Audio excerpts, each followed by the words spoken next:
biradutunguye nubwo bitadutunguye, kuko ku isabato twari tubizi,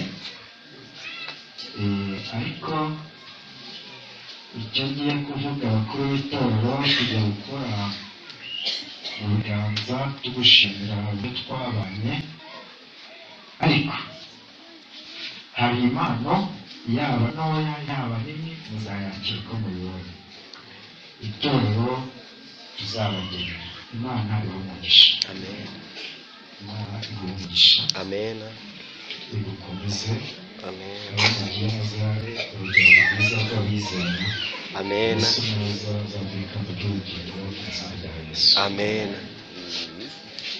Iteka bahire kandi mu rugendo mugiye kujyamo muzagendane na Yesu kugira ngo iritabaza muvanye hagiye kuzazima, ahubwo Mwuka w'Imana azabane nawe.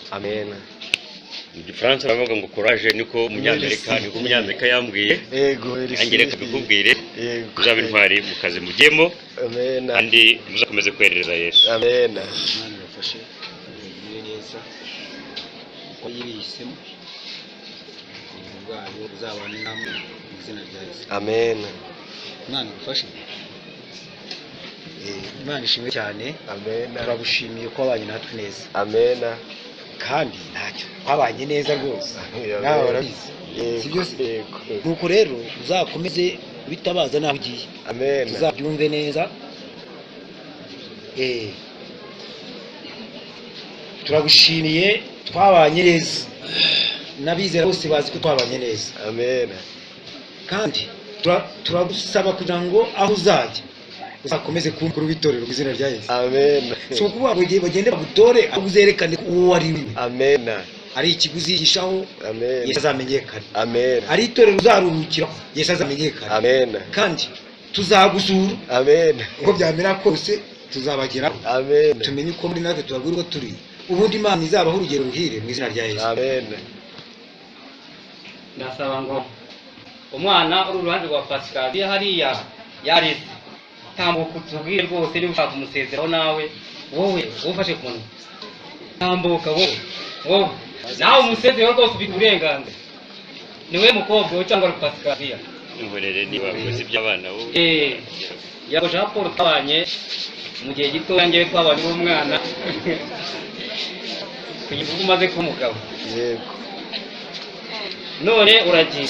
Yesu wabanaga imushoboza ati umujyane n'igisagara. Yesu we kandi aho uzasinzira muzasinzirane, iyo uzakamuka muzakangukane, kandi umuryango wawe uzaba ukorereza izina ry'Imana rwesha Yesu icyubahiro mu izina rya Yesu.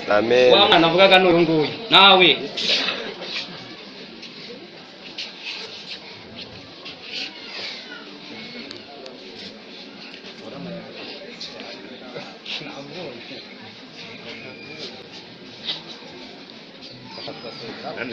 kugira ngo Imana yabanye na Aburahamu, Imana ikabana na Danieli i Babuloni, Imana ikabana na Yosefu mu gihugu cya Egiputa, ndabasabira ngo iyo Mana izabane namwe, kandi imigisha Imana ihaye Aburahamu, Isaka na Yakobo izabagereho mu izina rya Yesu.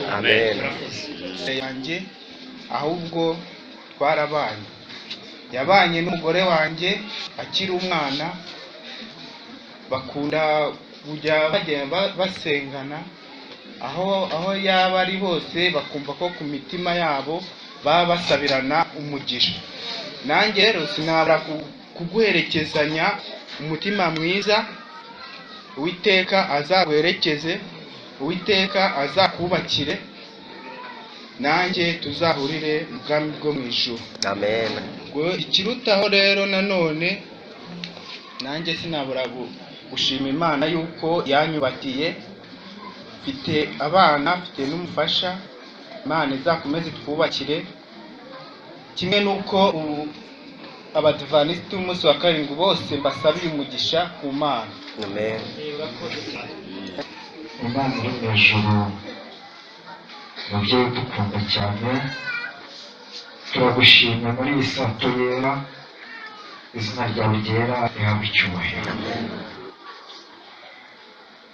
Mu isi ni agakondo dufitemo, kandi mu isi tugomba gushakisha umutsima wo gutunga imibiri twizeye ko dufashiriza ubugingo uhabwa icyubahiro.